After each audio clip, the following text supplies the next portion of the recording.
Alright, so Great Henge here. The Great Henge is a card we played around a little bit with.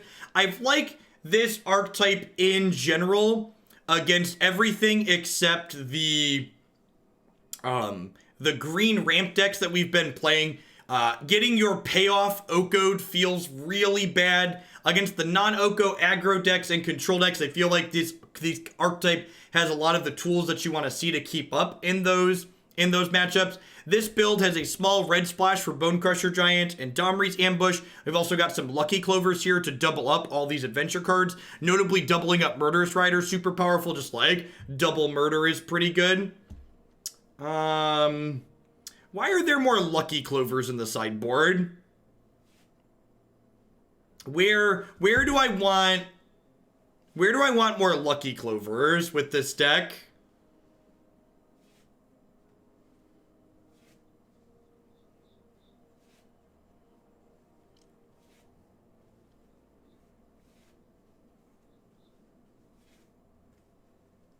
It's strong against other creature-based decks. Is that better than just having a bunch of Noxious Grasps?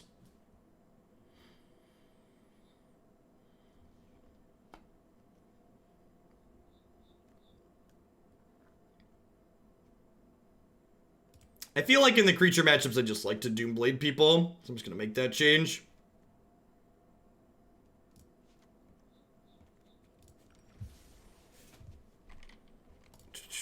All right.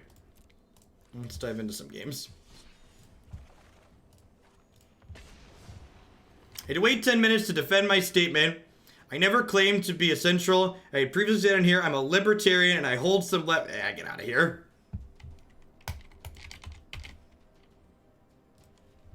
I'm a libertarian. I ain't got time for libertarians around here. Listen, I went through a libertarian phase in undergrad too. And then when I woke up and went out into the real world with the adults and saw how things actually work, I realized that's an idiotic philosophy. Being a libertarian sounds great until it's your house that's on fire. I'm a libertarian. Yeah, let's defund public schools and get rid of roads and all this other crap. Now that's just stupid. It's high school politics, it really is. Everybody's a libertarian until they wake up to reality.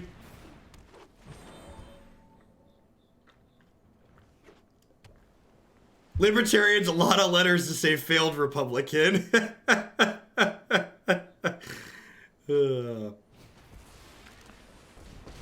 I think it's really funny. I think it's really funny that we still talk about electability in American elections after Donald Trump was elected to the White House. Listen, we elected Donald Trump. All concepts of electability are just like out the window and nonsense. Electability is made up. Yeah, electability seems a lot of times like it's code word for white male.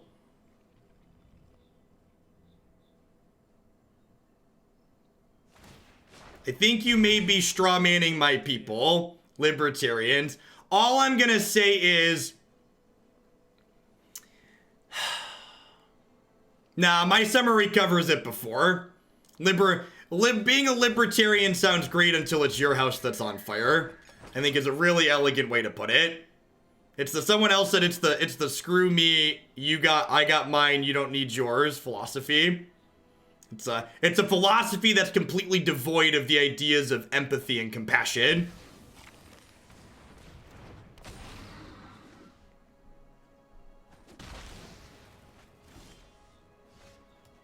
Alright, we're just gonna murder this guy. Maybe I should have just murdered him from the start.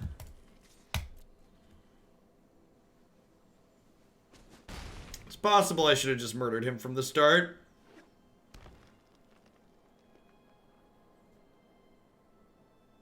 Nah, I don't think they were gonna block anyways. I think I just missed damage. Because I think if I attacked there, they would just let him go to 1.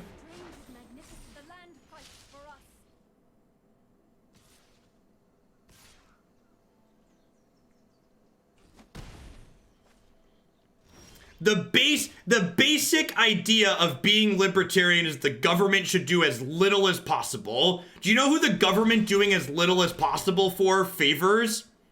People who are wealthy and well off.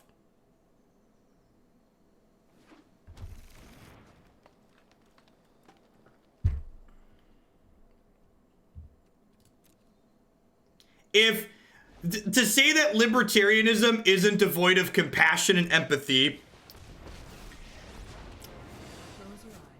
if that's not really what libertarians want. Whoa. I've lit up a bunch of very salty individuals. They're very upset when they have to think critically about what they're actually representing. When the government's doing things like giving tax breaks to the billionaires, yeah, it does. But government done right can be used to help people and take care of people. Being a libertarian is just a complete lack of understanding how capitalism actually works. It is, yeah. Like, what libertarianism represents in this ideal dystopian society sounds awesome and fantastic, and it's this very appealing idea. But when you like actually go out into the real world where the rest of us live and see how human beings interact with each other, and like leaving it to people to assume that they're gonna do the right thing and be the best, like it's just like it's not how it ends up being a lot of the time. All right, I think we cut Bonecrusher Giant in this style of matchup. It doesn't kill a lot of their stuff meaningfully. Their big greens get pretty large. Pile of Noxious Grasp, a couple of Angrath Rampages. I think I want to cut. Is Cav's a removal spell, right? I think this is fine. Maybe I want to trim one Henge just because it gets Oko'd. This is at least a Doomblade. I agree that it's probably not going to get something back a lot of the time, but its goal is to just be a Doomblade for the most part.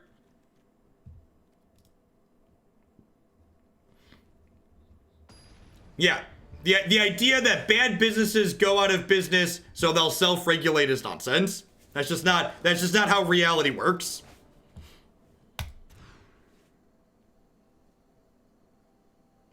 I'm gonna share a little bit about myself here. In 2016, when I was largely uneducated and didn't read up and inform myself on politics and what's actually going on in the world, I voted for the libertarian candidate because I wanted to feel special and I wanted to vote third party. I also know that I live in a predominantly blue state, and all of the votes in this state were going to Hillary anyways. So I understand where you're coming from. But when you actually get out into the world and like look around a little bit, you understand that it's all kind of nonsense. It's a nonsense ideology. It's pretty good. Domri's ambush is pretty good with Lovestruck Beast, huh?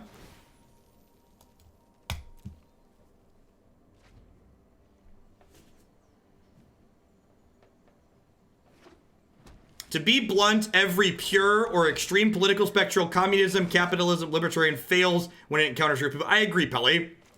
What was it? I loved your comment the other day. A little dose of socialism helps the capitalism go down.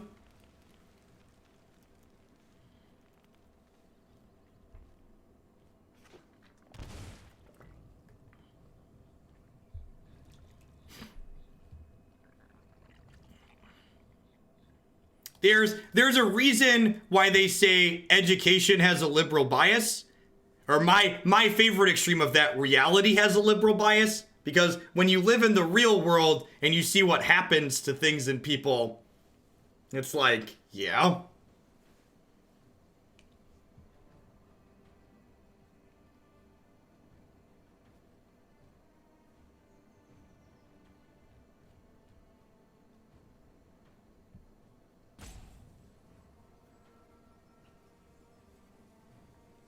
Facts, yeah, facts have a liberal bias, yep. Wow! They ate the food to eat my beauty. That's just rude. That's just incredibly rude. What did she ever do to you? He loved her, Vicious Hydra! He loved her! Poor little Beastly.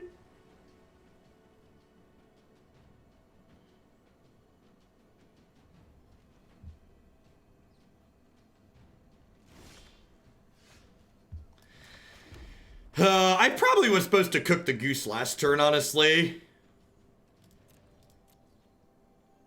And that's what feels so bad in these matchups. Like, am I supposed to cook the goose so that way they can't sit there and pump out food for the wolf?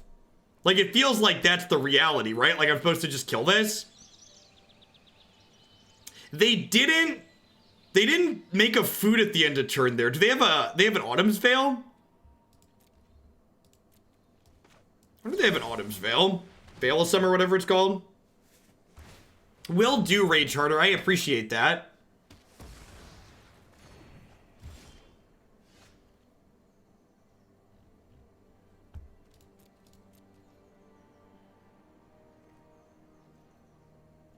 They might have just forgot to. As someone else who's definitely forgotten to make food a number of times, trust me when I say I understand.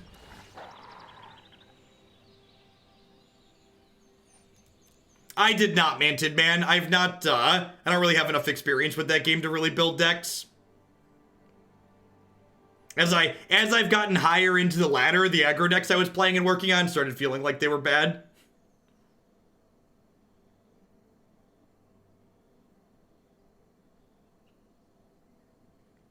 Yeah, I agree. Voting third party outside of places that have enacted ranked voting is usually a miss. Hey, wow, that's actually really good. So I get to go kill this, and then Angrath gets to go on a rampage and kick this.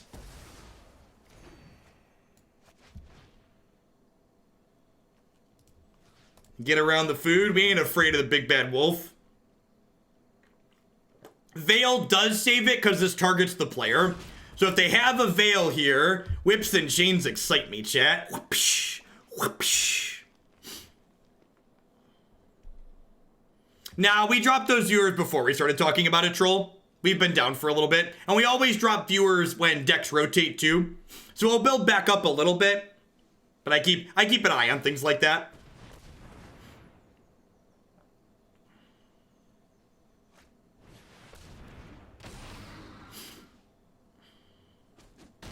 Rude.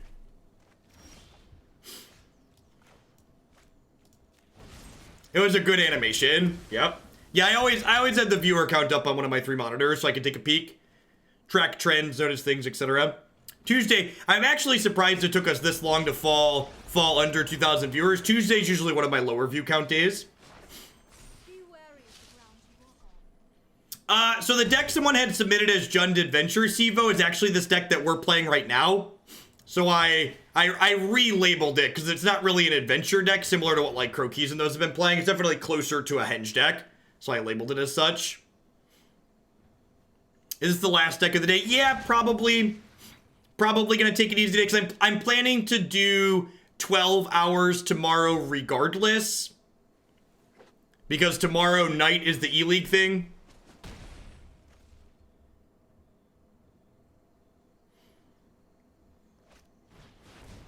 Yikes.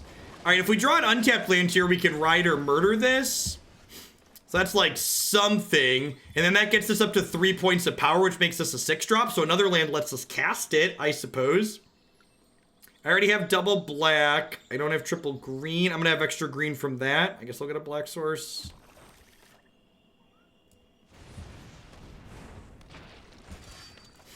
So I'm going to do this now. Gains me a little bit of life and sets me up to cast this next turn if I draw an untapped land. This 5/5 is pretty scary, though. If they don't have anything else past this 5/5 and I draw a land, this Henge can maybe drag us back into the game.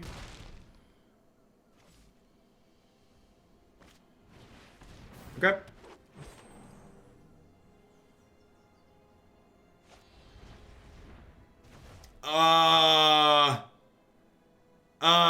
Friendo,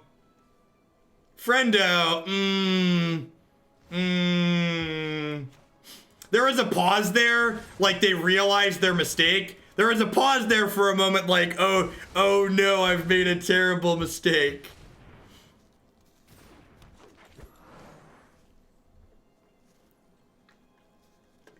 Well, they're out of cards in hand, so countering it on cast would be a bold line. No blocks. And to be fair, like, we're still early in the season, right? Like, we've all made some oopsies.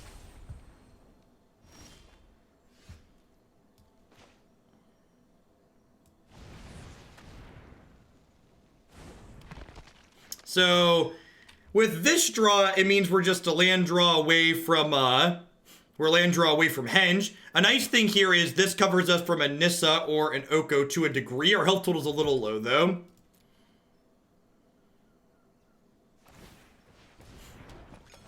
So currently ahead, but our opponent's deck has an incredible number of good top decks from this position. What are the odds the top card is Krasis? 100%? 100? Listen, Boshek, if they cast a Krasis, I just want you to know you got what was coming.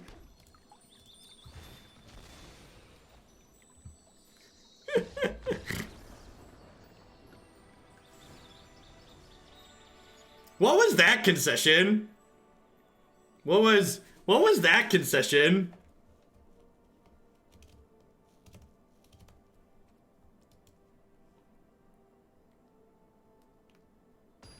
They didn't know about Henge, right?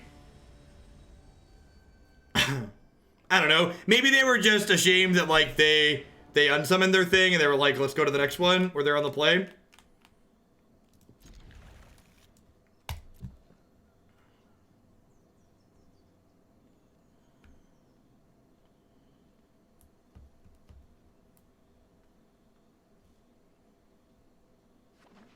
And term limits for senators. And they shouldn't be making the salary they make. The motivation to do their job should be serving, not making more money than 9. I think if you're focusing on the dollar amount that senators make, you're focusing on the really wrong part of that whole thing. I agree with you in general that those folks should definitely have term limits. But, like, they make what? It's like $170,000 a year or something? Which is, like, well above the poverty line for sure. But, like, it's far from being wealthy, and DC's a very expensive place to live. Here's another way to think about it. If your politicians don't make an okay wage, they're more susceptible to influence from outside money, right? And, like, they're obviously already, there's a lot of people who are already susceptible, right? They don't need to be wealthy, but you don't want them bribable. Is a good, yeah, that's exactly the line, right?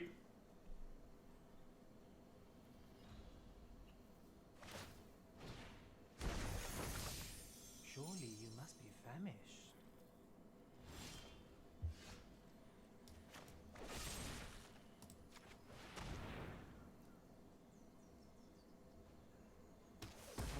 Your expectations are exhausting.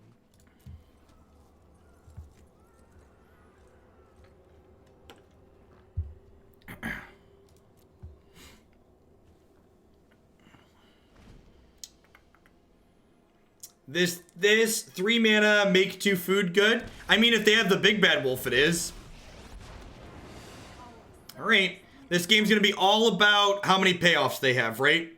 So we get to trophy this Nissa, and then we have tools to beat this 3/3. So if they don't have another payoff, we could be okay. But if they have another payoff past this, we're gonna struggle. If we hit an untapped land here, we can go Paradise Druid plus trophy, which would be decent.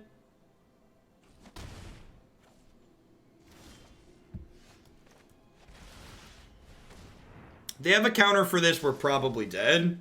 All right, they don't. Do you have another? Is the question. If they have an X spell, we're probably dead. Because they currently still have 6, 7, like 8, 9. They don't have anything else, like even just this Lovestruck Beast stabilizes the board nicely for us. What's big and scary? They didn't have a Nissa. Can I get a Krasis?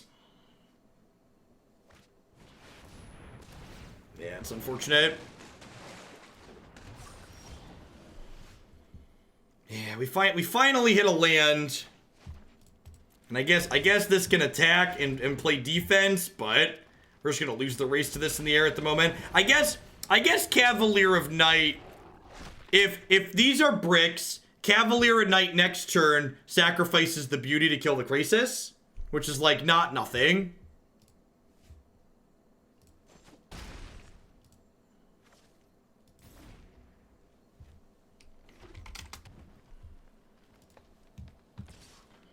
They might scoop for no reason. That's a good observation too. That is also an out. Their client could crash. Client crashing's been a reasonable out. Disoriental MD, thank you for the brand new Prime support. I appreciate that. Welcome to Hooglandia. Thanks for keeping me around this month with that.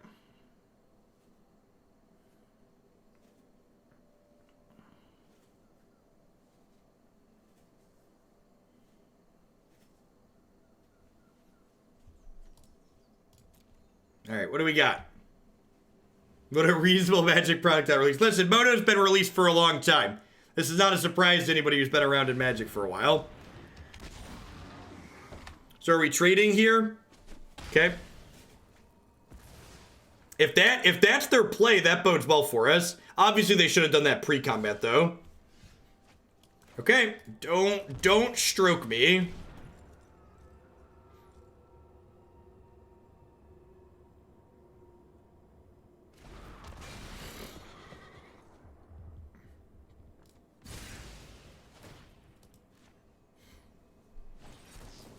Yeah, good games, opponent. Stumbled and fumbled for just a little bit too long that game. I've been stalking your content for over a year now. Someone time me out for waiting this long to sub. We got you. We aim to please. Aim to please. Please to aim. Aim to please.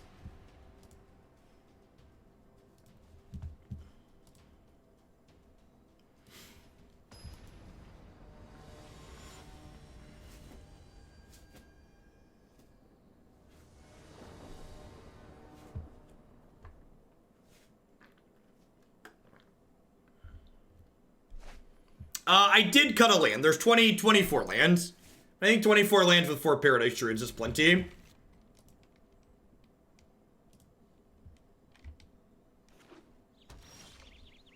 Something that I haven't mentioned for a couple hours. If you are a subscriber and you would like your feedback to shape the future of content on this channel, make sure you check your email.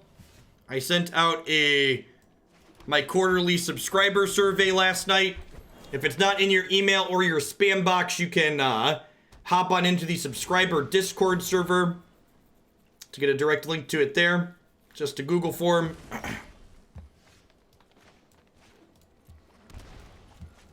right, we have Questing Beast on 3 against what looks to be a Field of the Dead deck.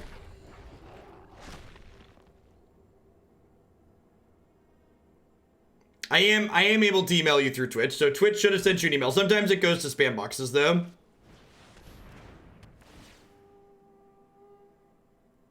So I get to Great Henge.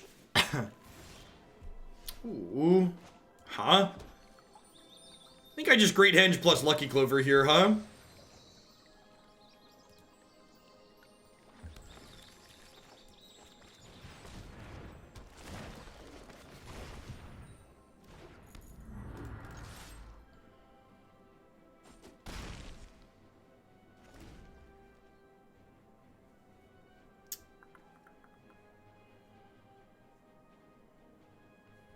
Great Jeff's performance. I don't ask questions like that. Mostly about which content you sub to support, which content's your favorite. There's a question on there about historic content, if that's something you have an interest in. So if you're adamantly pro or adamantly against historic content, make sure to weigh in there. Yeah, Golo's just chump blocks Questing Beast, which is nice.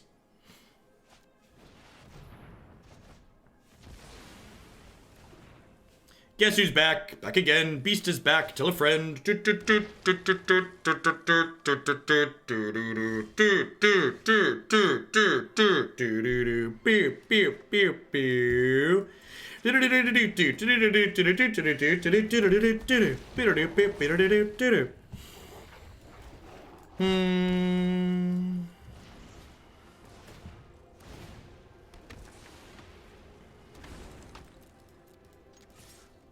This is where you show your support and desire for more ASMR streams. Something like that.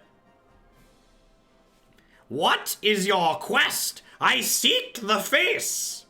The face is the place I seek.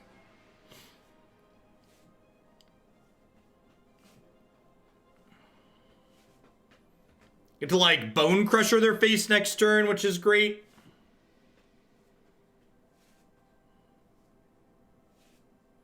An ASMR stream where all of the decks you play are the ASMR fairy.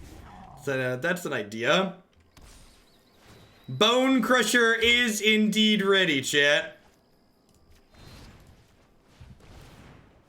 All right, yep. Questing Beast is really good. This style of deck could not compete against these field decks last season, and having Questing Beast changes that entire dynamic.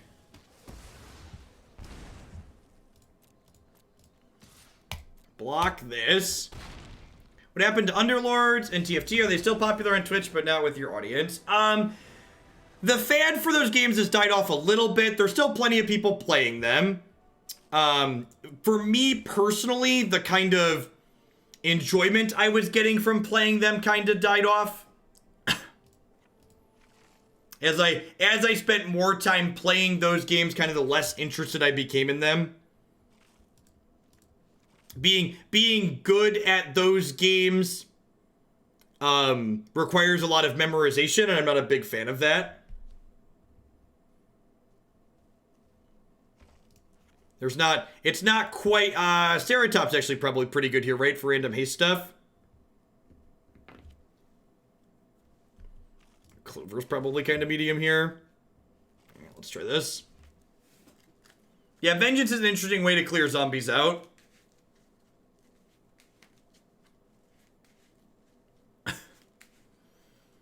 Questing Beast definitely makes Yarok better than Goldfield to a degree. So, like, I think the merits of Yarok versus Golosfield are similar to last season, where last season, Yarok Field was much better at the decks trying to get under you, and Golos was much better in the mirror, right? Like, it was hard to go over the top of Golos Field. It's just, like, the biggest and best you can get.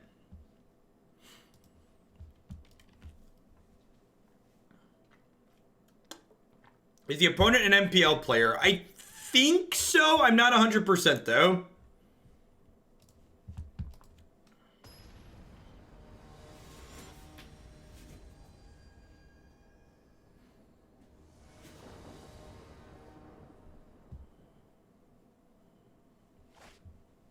Is Witch's Vengeance better than Legion Den? I don't know.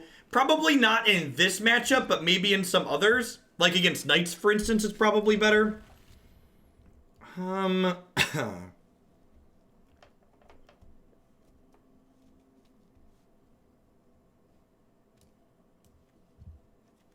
What am I bottoming here? I feel like it's Growth Chamber Guardian, or if I want to be greedy, a land. I think it's Growth Chamber.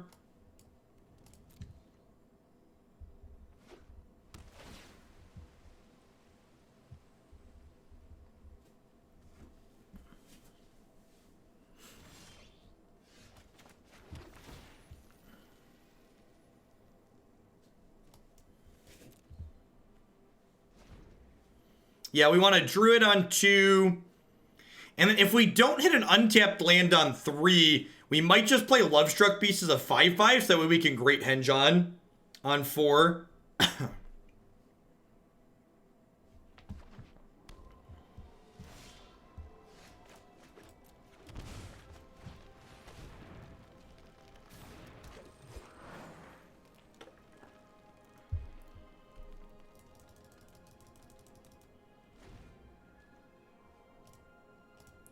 Did we get a dog upgrade with the pile levels that we bought? I don't remember.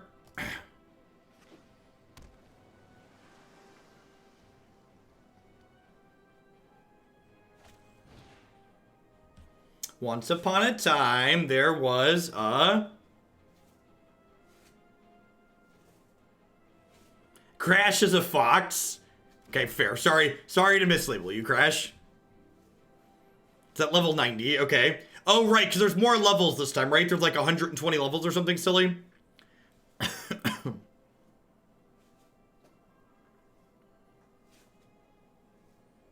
No, I thought levels went over 100.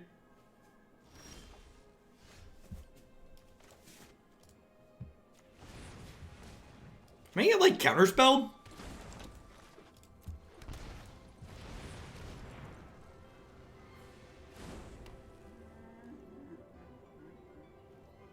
$110 and then a pack every other level. Spiral, sure, that makes sense.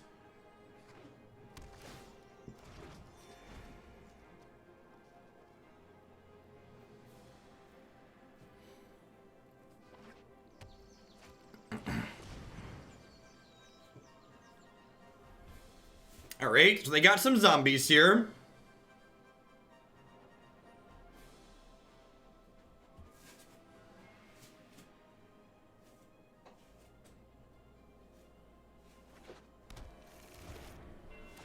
Yep. And notably, they now have double white for time wipe.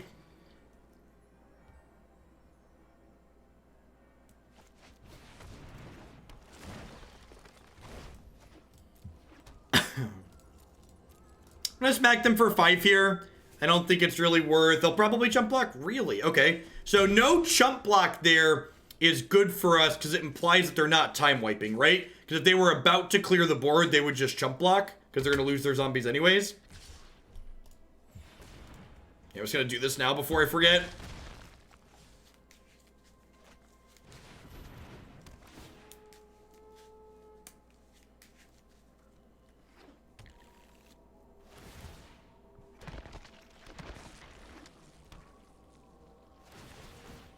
Zombie, zombie, zombie, hey, hey. All right, so this. I think I'm just casting this. So I'm not dead on board yet. So I think I want to wait for them to like make one more round of zombies here before I Witch's Vengeance. Because next turn I can Witch's Vengeance and crack for 8, 9, 10, 11 here. So actually, if I draw, with this setup, if I draw a Questing Beast, they're dead.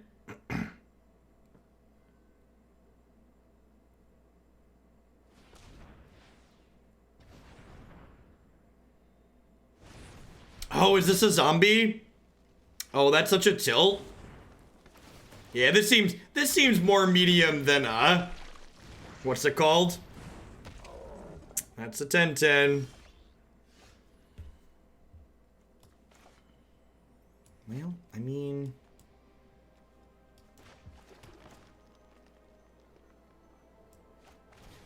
What is your quest? I seek the face.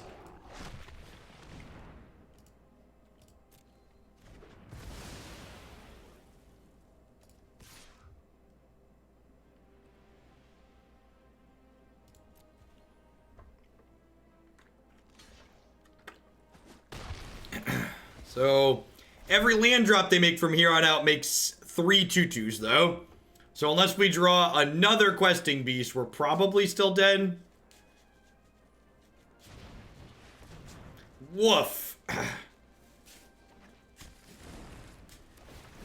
I want to get off the Beanstalk's wild ride, chat. Can I please get off the Beanstalk's wild ride? Oh, God. Chat, they didn't play a land for the turn. There's 3 spells in their hand, chat. Oh no. Oh no.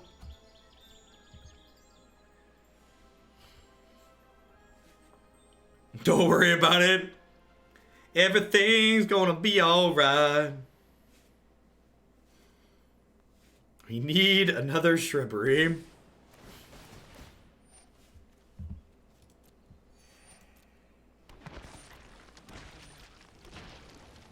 Legions and probably Raiden Project. Right on schedule.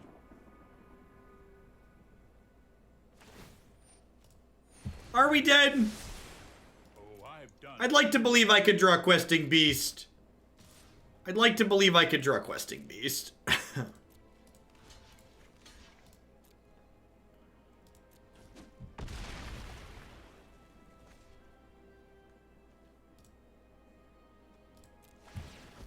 I see you have a fetch land on board, and I will now be demanding that you crack the fetch the user Twitch. I got you. I got you. If we get like a Growth Chamber Guardian into a bunch of stuff, maybe we could have a shot here.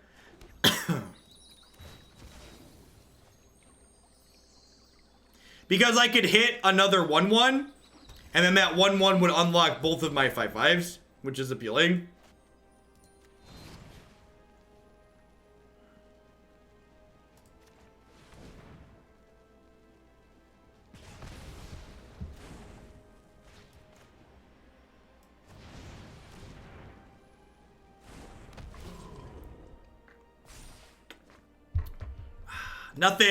Nothing but net, chat. Nothing but net.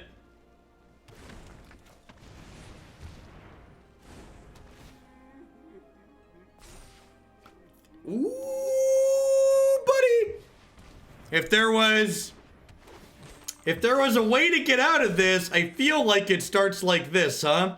And by that I mean they're about to just like sweep our board and kill us, but let's do the time wipe. Yikes.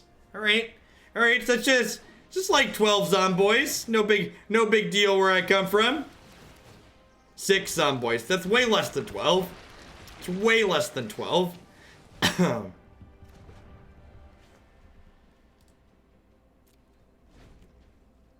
The giant sweeper would be gross there.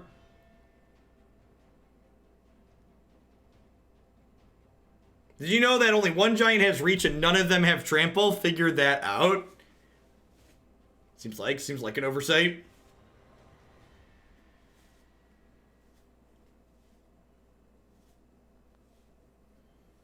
Yeah, the opponent's archetype Golos Field is the biggest ingredient you can get in the standard format.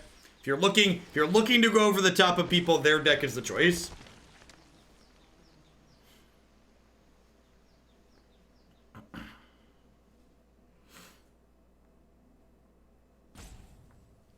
Beanstalk Giant is just a vanilla power and toughness equal to the number of lands you control. And they don't work overtime. They only crush one person per turn. They're like trying to figure out how many things I can get here. They can attack with 11, and I can block 1, 2, 3, 4, 5. So I would take 12, but gain 3, so I take 9. So I think attacking here is not quite good for them yet with these. They want to attack with the Beanstalk and make me block with the 1/1. Although I guess like I'm getting a bunch of 3/3s next turn. So like maybe their attack is fine. It could go either way.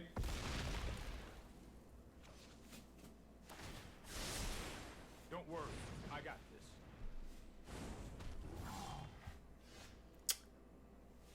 Okay. That's a start. Okay. Oh, we're halfway there. Oh, living on a prayer. Take my hand. We'll make it, I swear. Oh, do I survive if I'm Murderous Rider both of these? I think so. I think the answer is yes. I can block 1, 2, 3, 4, 5, 6, 7 zombies, and then I'm taking 20 and I'm gaining 3. Teferi's gonna mess something up in there though. I think the correct play is actually murder 1 and then play this out. So that way I have 2 lifelinkers. It means I have to chump block this turn, but that's also kind of okay, I think.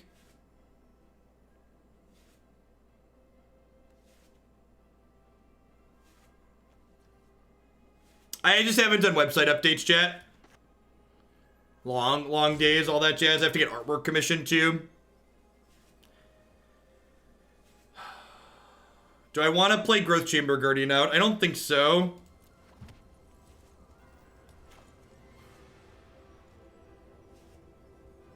Beast can block. Beast only can't attack.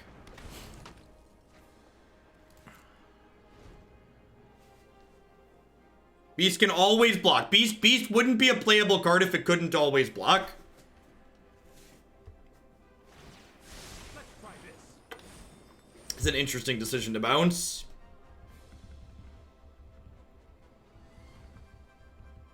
He's very reasonable.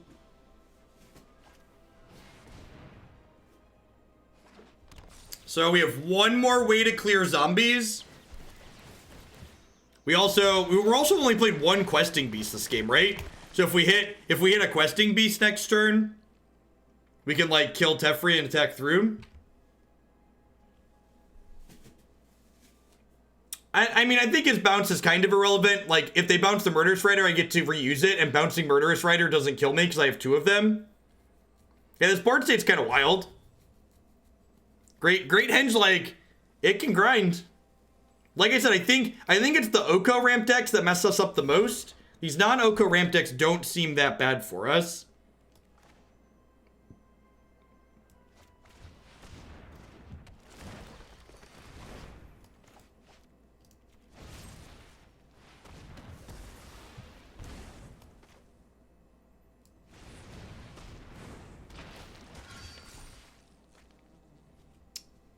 Huh?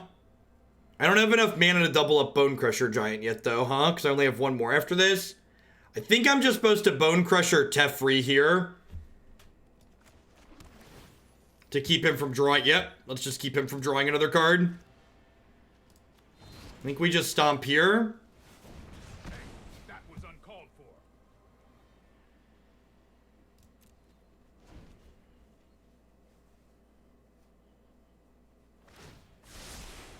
No, I am not making this up as I go.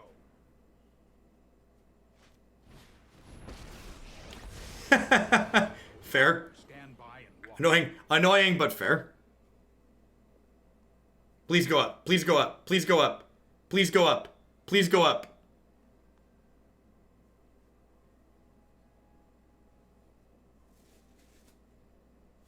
If he goes up, this questing beast kills him.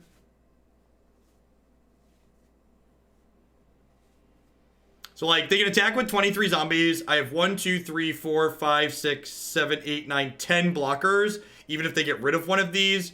So 10 blockers means I'm taking 20. Is bouncing Murderous Rider lethal? I believe bouncing Murderous Rider is lethal for them.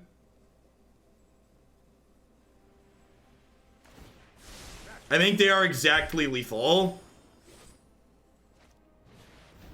Now they're definitely lethal. That's unfortunate.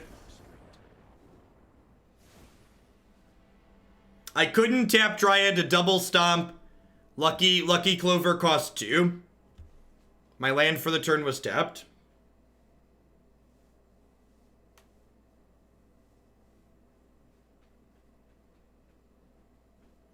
I said we'll make it, I swear. Turns out we were less than halfway and we ran out of gas and the car ran off the road.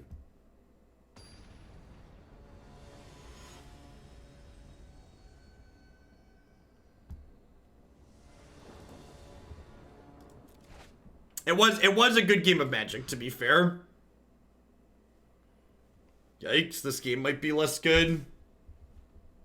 I guess I'm keeping this. I'm gonna bottom a Murderous Rider.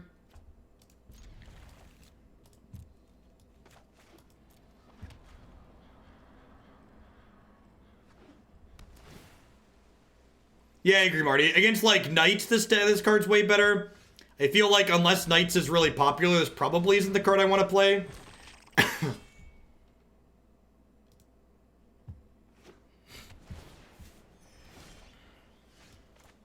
Okay. Oh, that's wrong. I should have shocked this in, right? And that's wrong because next turn, if they give me something I need to Murderous Rider, I have to pay 2 again, which is not great. If I'm shocking in to play this anyways, it's not a big deal, but definitely should have played this as opposed to Stomping Ground here. Although I guess it doesn't matter because I'm just going to go land double Guardian here.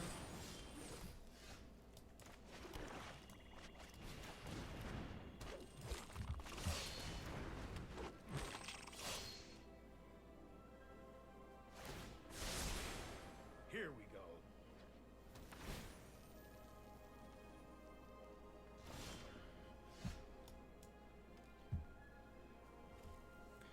Are we playing around Time Wipe?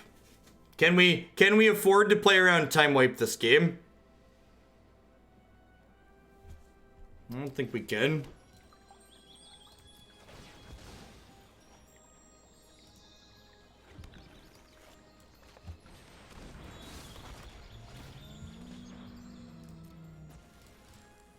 Sometimes you can beat their thing, sometimes you can't. We will meet again. They just have like land Golos, we get to kill them, so I think this is correct. Unfortunately, if they have the Time Wipe, we're probably just too far gone. We have Murderous Rider plus Fart, Aggro Chamber Guardian. They didn't just windmill it, so maybe they don't have it. Or maybe they're just like talking to their chat about how screwed we are. Scale of 1 to dead, where are we at? Dead side of the scale, got it. Well, I mean, didn't get Time Wiped at least. There is a card that could drag us kicking and screaming back from the breach chat. It is my beastly.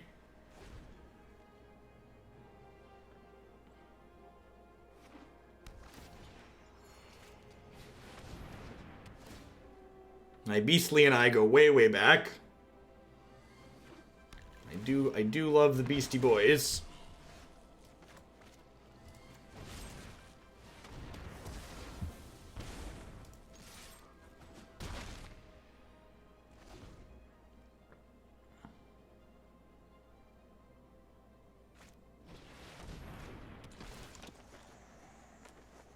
Rude. I don't know that we recover from that one. That was much better than a removal spell, right? Because it beats our second one too.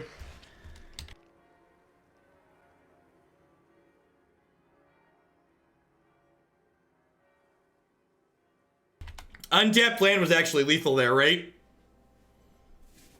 If we'd have hit an untapped land, I guess we could potentially run that line next turn, huh? If they don't play a giant. If they don't play a giant this turn to block this, we can use this to shrink this, and then play this to kill them if they don't have another thing with more than 2 power. So, here's hoping they just like do stuff and make some 2/2s.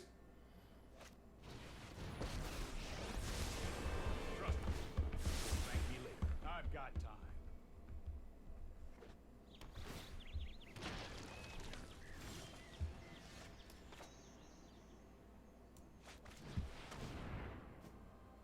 Hopefully they just have Circuitous Root up here.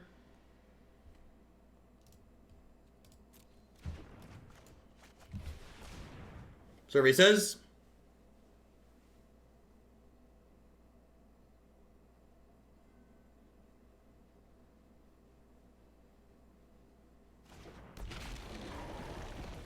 Glench!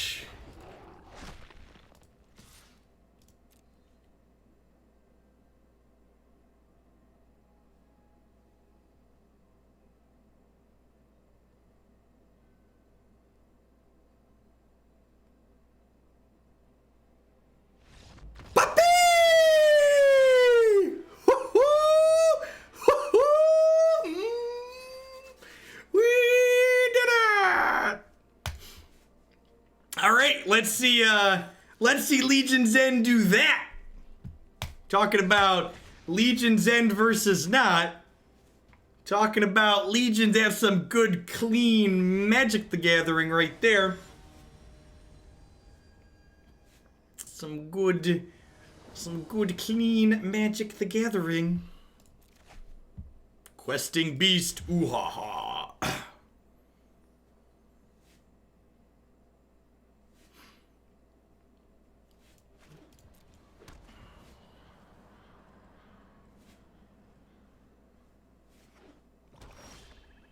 I am planning to do some more Mythgard on stream, probably next week or the week after. Magic just had a set release, Manted Man, so leaning into that while the viewers are extra high for it. But I plan to add some Mythgard in on the regular at some point, once we're a little bit past the Magic set release. Yep, pass. Not attacking with this. Don't want my third land to die, basically.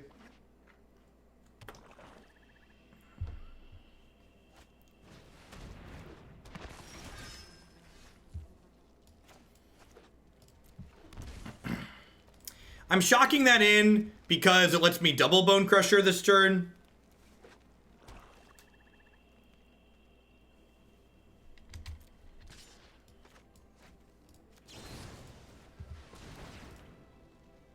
Be aggressive. Be aggressive. Do do do do do do do do. Yeah, his pause there while it was happening. The sweat was probably too long to clip.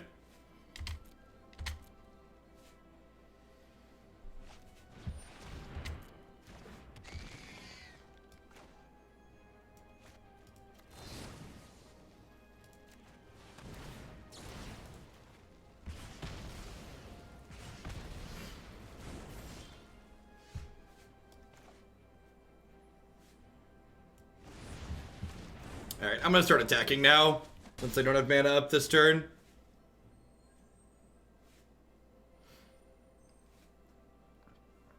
Bonecrusher is ready to stomp.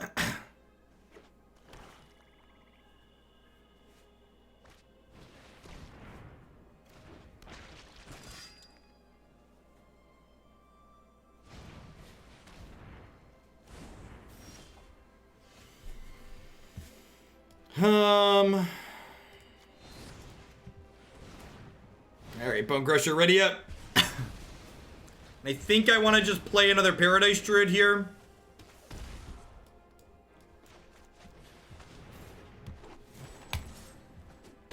This only deals 2, right? Yeah. I guess playing this is kind of silly because they're going to drop a swamp and shoot this one. So like I played a Paradise Druid, but I let them kill a Paradise Druid, so it's kind of a wash.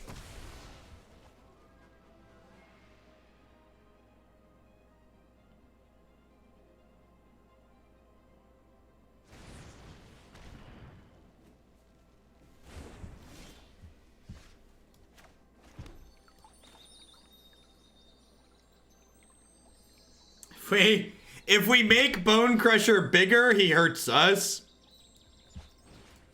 Fine, stupid giant.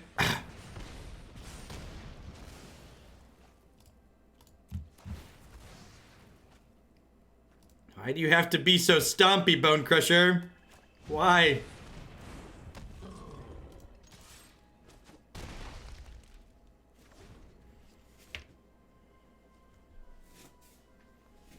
He's all about crushing bones, doesn't care who's. Fair.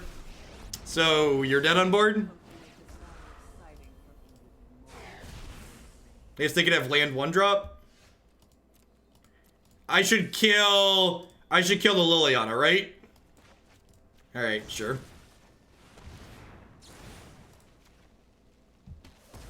Looks like you're on your own now.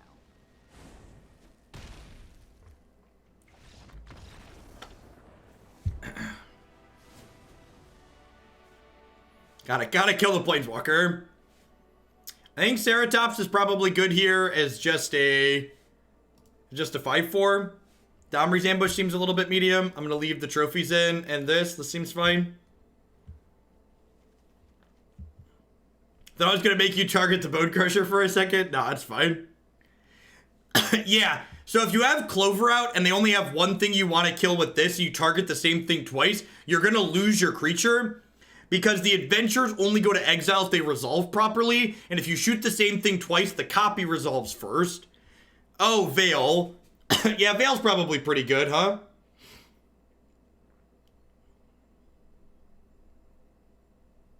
Is it?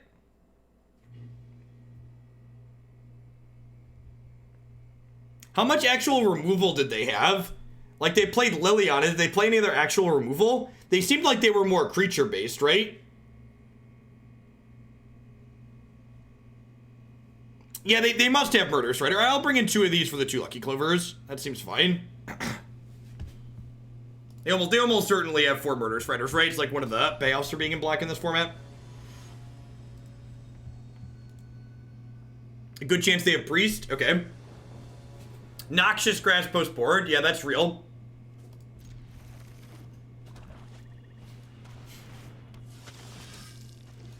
Yeah, because Veil counters Rider, which means they don't get it back, which is nice. If we see a bunch of grasp, we'll probably, board in the third veil. There's a good chance they have that, so. I would like to Stompy on this guy. Are you ready? Bonecrusher's ready.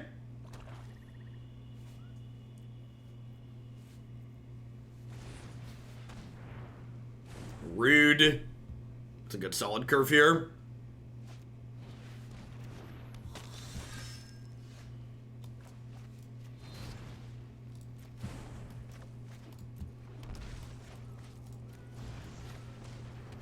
Almost tapped, so I couldn't do this.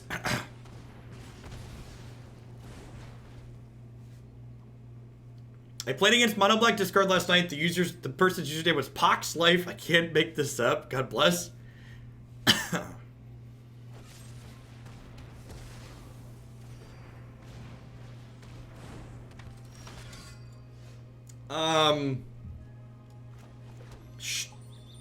Sure.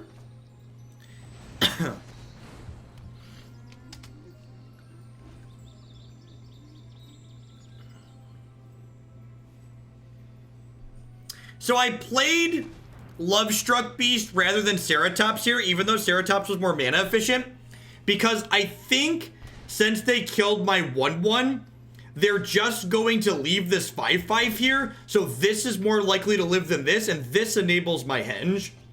So like, keeping the one out that's likely to live and enable my henge sounds appealing. And I don't know how they ever beat this card at this point.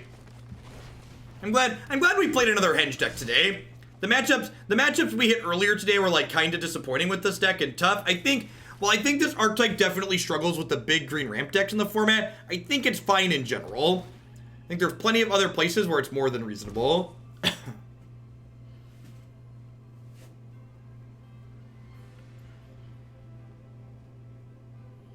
I mean, we hit some bad matchups and we lost die rolls in those bad matchups earlier. Ooh.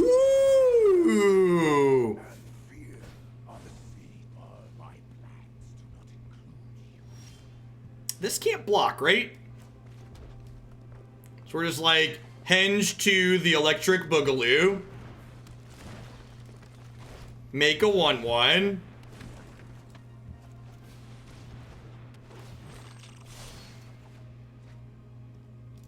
Have a good one, troll. Catch you later. Kill Eugene. Man, Eugene got kind of downgraded with Questing Beast too, huh? He makes 2/2s that can't block. Even if they have another Eugene at this point, I've probably drawn enough cards from these henges that we can run across the finish line here. Yeah, you said we just have so many cards at this point. We have a 7-card hand basically, right? Man, they really hate my 1/1s.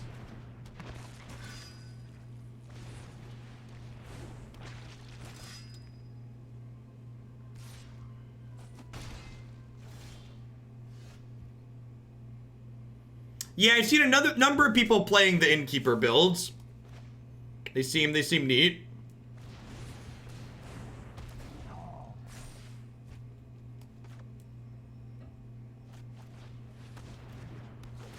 Well, they killed the 1/1 because I have another 5/5 coming, right? So like by killing the 1/1, they kind of deny me both of them in a way. I would assume is their line of thinking.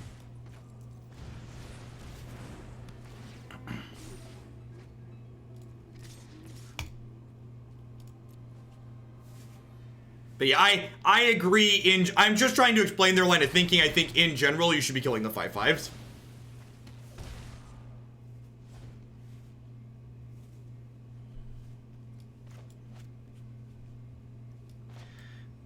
So I've got 6, 7, 8 here. Murder, She Wrote. Yep. Take 4.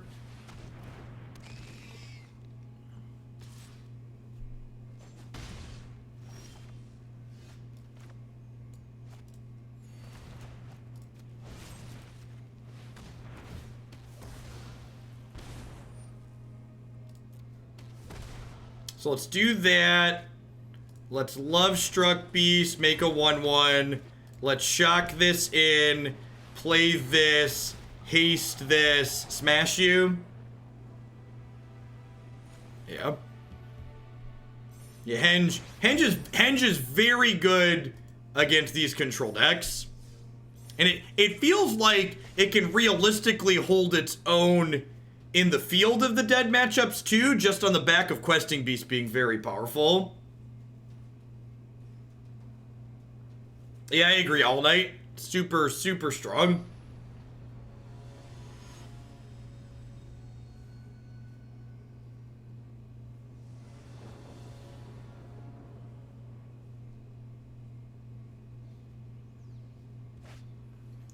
Is Kiora for a draw to 4-power creature, an untap, 2 cute, and 1 more? So the problem with it, Trog, is that the cards you have to cut in order to fit something like Kiora in are your 4-power creatures, and once you start trimming 4-power creatures, the core of your deck becomes a lot worse.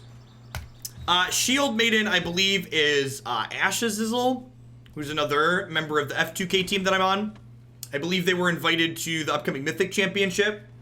They usually play Rakdos aggro decks, which, you know, sleeves. I've hosted them a couple of times when we've signed off. This card tends to be very good in these aggressive matchups. Just because it's a 5/5 that blocks. So our mid-range deck's back. Kinda. So I think mid-range decks have the tools to be competitive against the field decks. The problem is the Nissa Oko ramp decks still really give them a hard time. So I think like how competitive they end up being is going to depend in large part based on how popular that style of deck is. Yeah, that's a big in. So I'm gonna do this, and then I think we just double Bonecrusher Giant on the Spawn of Mayhem here. And then I'm not gonna smack them for 1 with Beauty because I want the ability to block a haste creature if they have it here. It's not even just mass manipulation, it's just like Oko, Nissa, and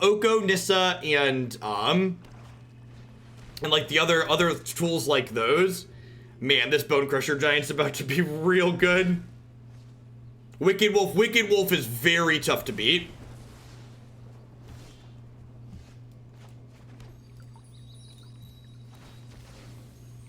Twitch chat, be aware, I've got a sword and I'm not afraid to time. You technically can't time yourself out. Thank you for the 12 months, Zek. Fabled Passage not costing life is most excellent. So hopefully Cavalier of Night's gonna drag us across the finish line. I mean, we also just like have these sitting over here too. Exalt Green, thanks to the brand new Prime support. Welcome to Hoaglandia. I didn't have a green source, chat. For people wondering, or I didn't have a red source. People wondering why I didn't play the Temple.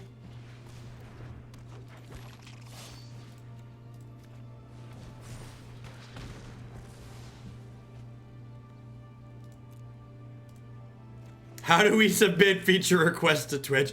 Twitch, my mods would like to be able to time themselves out. Please and thank you.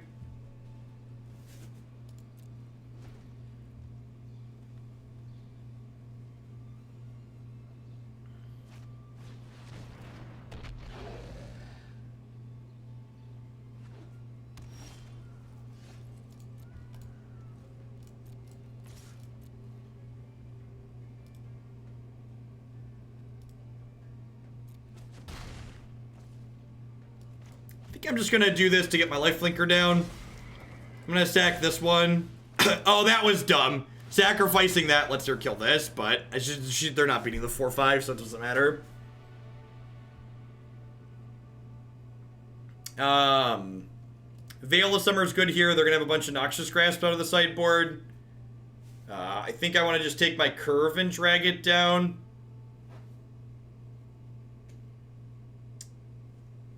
I don't really have that much to drag down in this list. Is it crazy to just cut the Clovers? I know they were okay that game, but I think that was kind of an exception as opposed to the rule.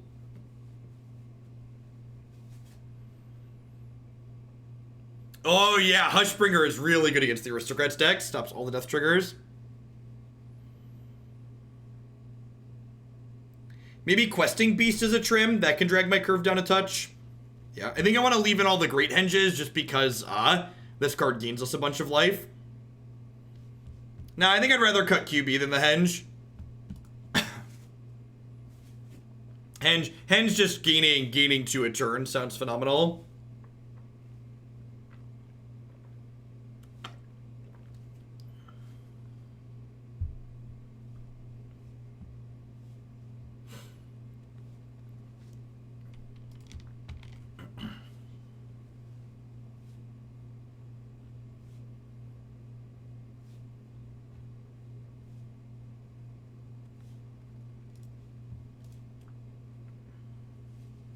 The chain from Angrath looks like it's coming out of the frog's mouth. In a little bit, yeah. Yeah, it does.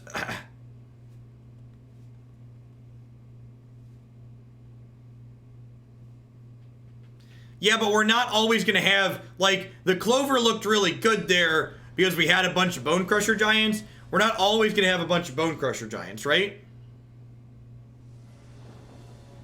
Yeah, this list isn't playing once, which is a decision.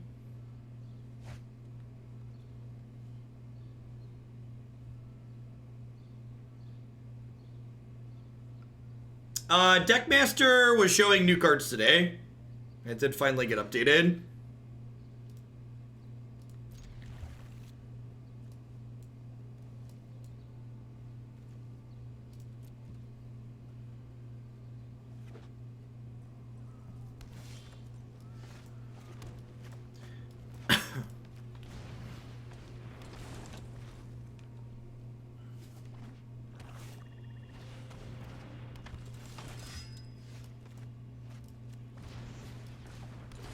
And I think because we're so defensive on average in this matchup that I might just double block the Stormfist Crusader if they attack.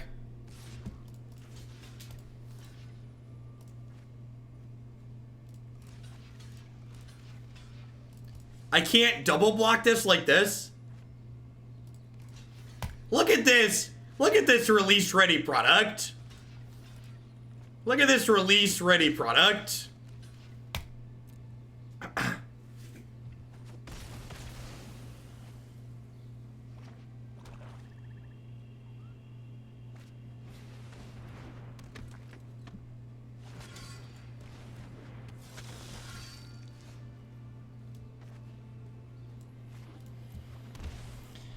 I think I'm supposed to murder this one.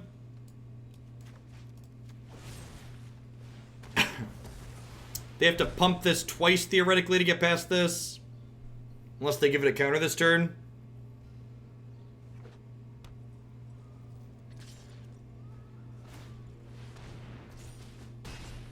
Seems good.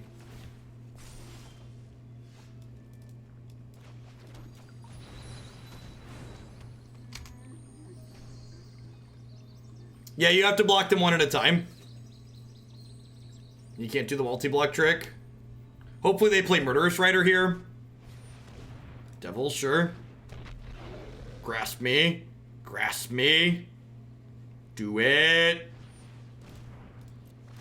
I will also do. Oh, I did a damage to myself. Magic's hard. Magic's hard. I've never played this game before. Never played this game before in my life.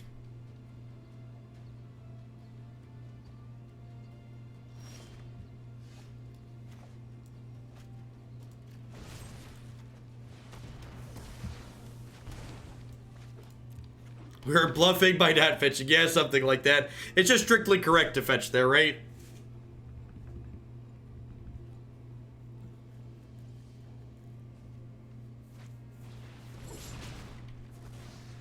Give me them chains. If we lose by 1 life, we deserve it.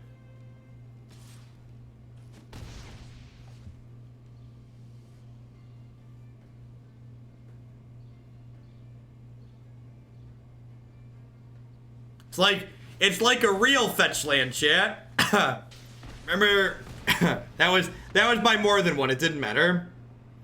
I built the Aristocrat's deck of paper. I like the deck and the rest of your content. Thank you for the 4 months, Seamus. Welcome back.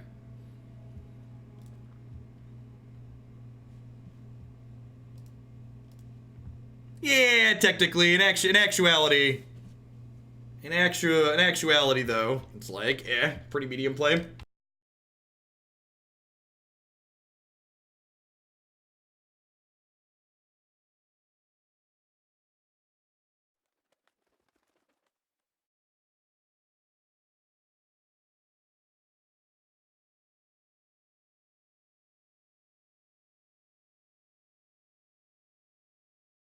Have a good one, Vin. Catch you later.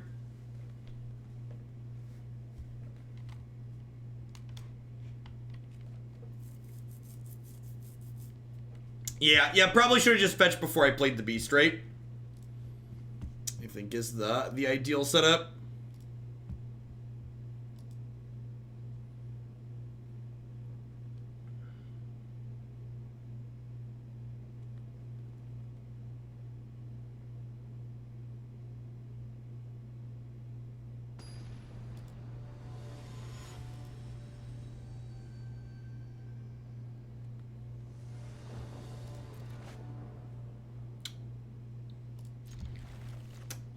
Fine.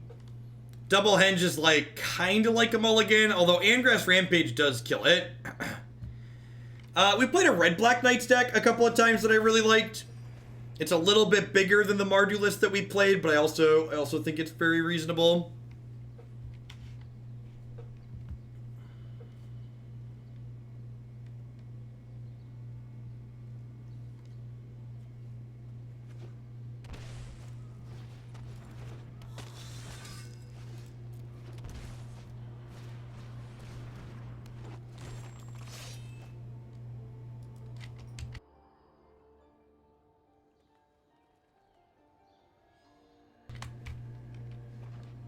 Crash is doing well. He's a little bit sad at the moment because we have emotes disabled, though. It's my favorite mid-range deck, though. We played a Sultai Oko deck that was really fun yesterday. Well, shit. So, we're dead.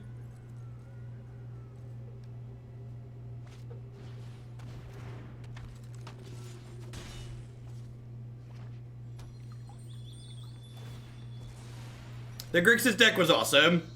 Yeah, pretty punished there for not using the, like most punished we could have possibly been for not Bonecrusher Gianting on,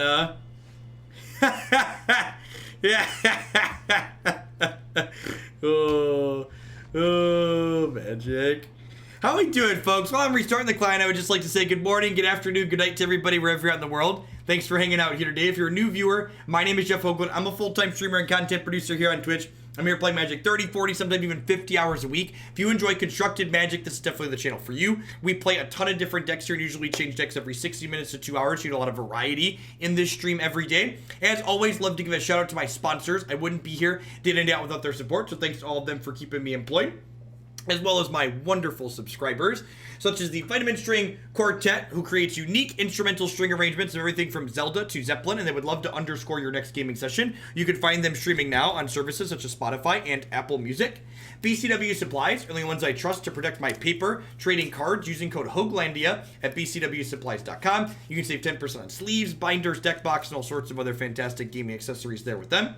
Cardsphere.com is a peer-to-peer trading network that would love to help you turn your cards into other cards directly with other players. There's no haggling, and they just take a 1% fee off the top. Take those Eldraine cards from your latest pre-release and turn them into the ones that you actually want to play with and constructed. And of course, the Nerd Rage Gaming Championship Series, a $5,000 cash tournament series that happens every single month in the Midwestern United States. If you can't make it out to the Midwest to play in one of their standard, modern, or legacy tournaments, be sure to check out their streaming coverage as well at twitch.tv/NRG series. I'm going to dive on into one more here with Jund Henge, and then we'll see where we're going for the rest of the day. I get that we haven't seen any real tournaments yet, but it seems to me like there's no real aggro deck in the format right now. It seems like green-black based or green ramped is brick walling. I think based on my experience making content, I think there's a lot of people in general who dislike playing aggressive decks and watching aggressive decks being played. It's more fun to dirtle. So I think when there's not incentive to like win a tournament, people are less likely to be working on innovating aggressive decks. So I definitely think in terms of a content perspective, there's a bias towards playing sweeter things and playing more mid-rangey things.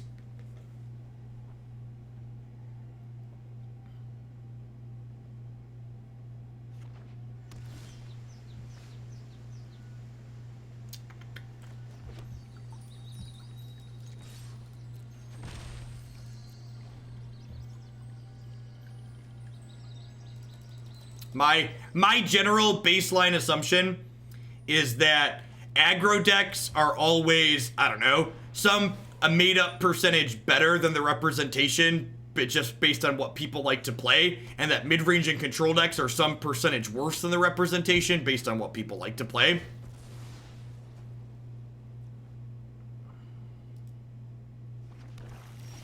And like, obviously that's not to say that like nobody likes playing aggro, because obviously there's some people that definitely do, but on average in my experience playing the game, that's been my takeaway.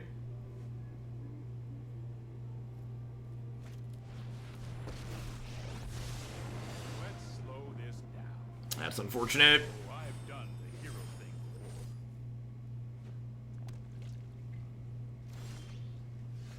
before. That's fantastic.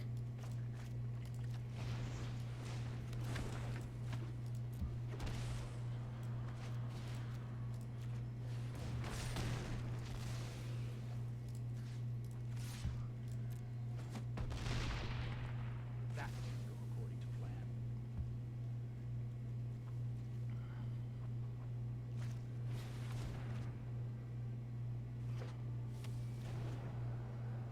Looks like Golos Field.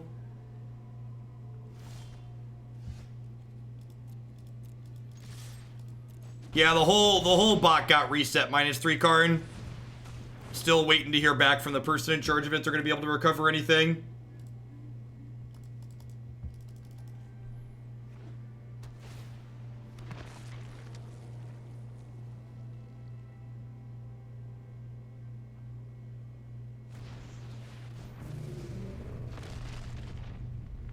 Goodbye, friends.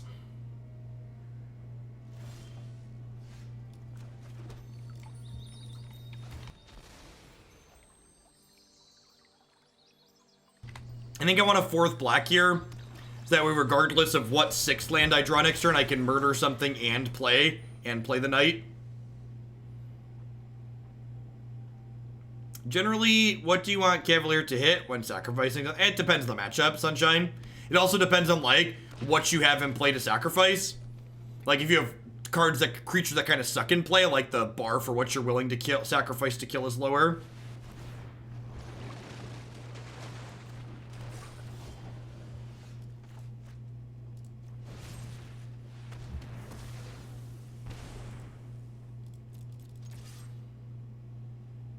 The E-League tournament is tomorrow evening. So I think I'm actually going to be done after this deck today. This will probably be my last match of the day. Because tomorrow, I'm planning to do 12 hours regardless of the viewer count. So that way I can be live until the E-League tournament starts at 7 o'clock.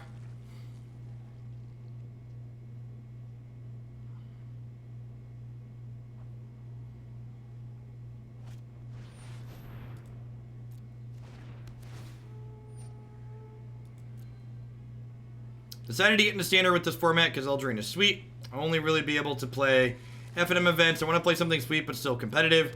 It's really kind of too early in the format to like talk about anything in those terms with too much certainty. I've got a number of deck lists that are up on my website that you can see that are like pretty neat and that I like in general, but again, it's just it's too early to be like I'm certain that these things are good or I'm certain that these things are poor. Yeah, 7 p.m. CT tomorrow for the E-League event.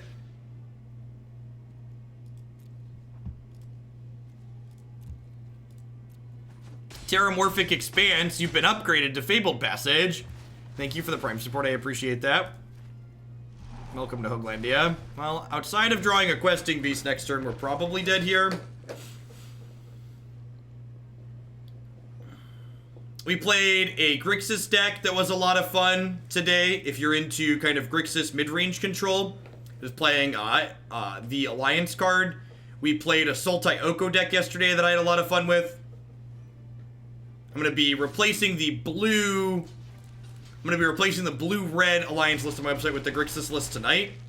And then I'm also going to probably add the Sultai Oko deck to my website later this week. One questing beast, please. One questing beast, please. One of your finest questing beasts, please. If you're a fan of sorting through unplayable Grixis decks to finally find something that works, the Alliance deck today was good. Or if you like the blue-red Alliance deck, but we're having a hard time beating other things with it, the Grixis feels like an improvement.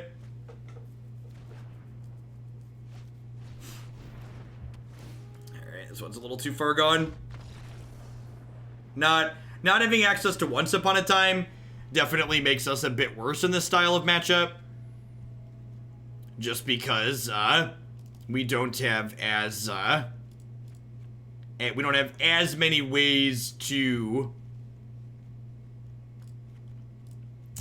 what's the word I'm searching for? As many ways to find our questing beast, which is our key card to being able to beat the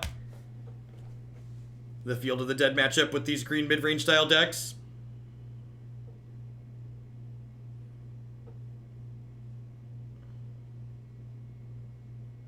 Bogles with like one card added, you can just submit that for the normal price Captain Command. 25 is the minimum.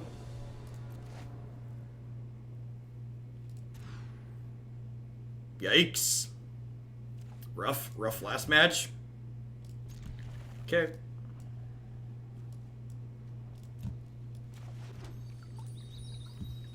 Hey, Diothar, thanks for the 2 months of support there. I appreciate that. Welcome back. Hope you're having an excellent Tuesday wherever you are.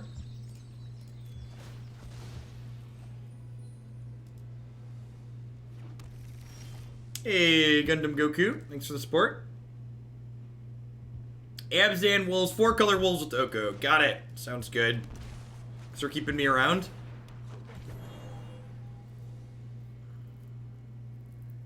Is Angrath better than Assassin or Dialand Field? I don't think so, because some of the time I want to kill Field, and often I'm going to want to kill a creature while they have zombies in play.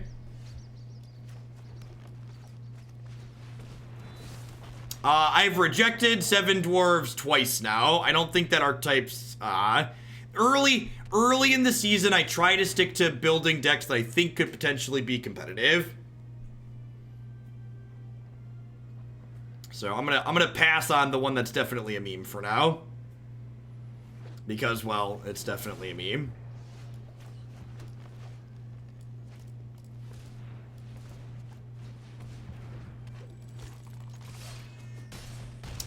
Maybe Diothar, we'll see. We'll wait and see, like, how bad the competitive decks are. Started watching years ago for Kiki content, stayed for the memes. Thanks for the 15 months, Noah the Band Kid. Have you played any Vanafear or Saheeli with the new set yet? Add Democracy to Sultai Kefnit. 10 out of 10 will do. We might actually get to that one tomorrow because we're going to do a long stream, so... Goodbye, friends. I hardly knew ya. I guess maybe I shouldn't have done this so I could activate this in response to a sweeper. Yeah, these games where we don't find a questing beast early feel really tough.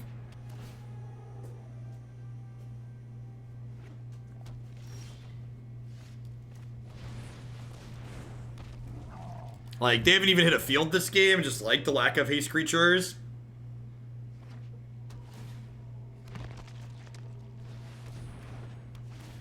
Yeah, top 10. You can find my preferred red-black list on my website. That's one of the ones I have a deck page for now, and all those deck lists should be showing up again.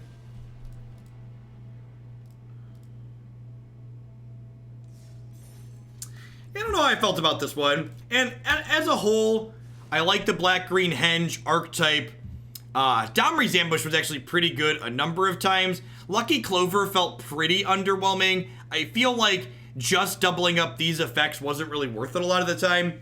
I felt myself missing Once Upon a Time a little bit, just because having more ready access to this card's really appealing. I think this card was pretty impressive. I liked having an extra removal spell that's also like a reasonable body.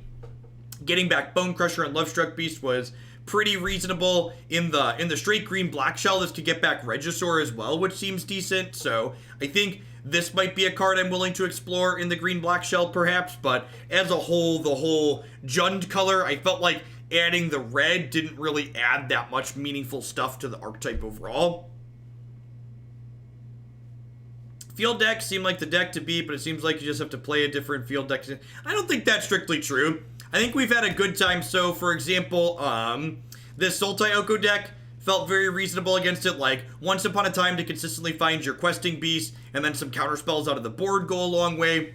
So, I think the Field of the Dead decks are ones that are, I would describe as very emotionally satisfying to play and emotionally dissatisfying to play against. And the reason for that is they're the biggest go over the top decks possible. So when you lose to the field decks, it's long and drawn out and feels terrible for a long time. And when you beat them, it's short and fast and not memorable. So there's an inherent cognitive bias for most people to think their matchup there is worse than it is and think that deck is better than it actually is when they're playing against it and when they're playing with it.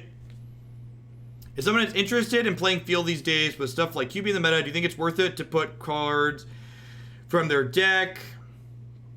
I don't understand your question, Sassy Magikarp. So I think there's always that inherent bias in favor of grindy decks and against aggressive decks. So I think what you really need to do is, if you want to feel like those matchups are actually bad, sit down and actually play them and make sure you're keeping track of the record and see what the numbers actually look like after you've played them a bunch. It looks like we actually hit our ad quota today without needing one at the end, so I'm going to skip doing one and just give someone on over a host. Remember, tomorrow I'm going to be doing an extra long day. I'm planning to go from 7 a.m. to 7 p.m. We'll do a little bit of Modern to start the day, and then we'll kick on off into some other stuff. Day 9 TV, looks like he's live and he's streaming some Construct today, so I'm going to send you over his way. Be excellent, gamers.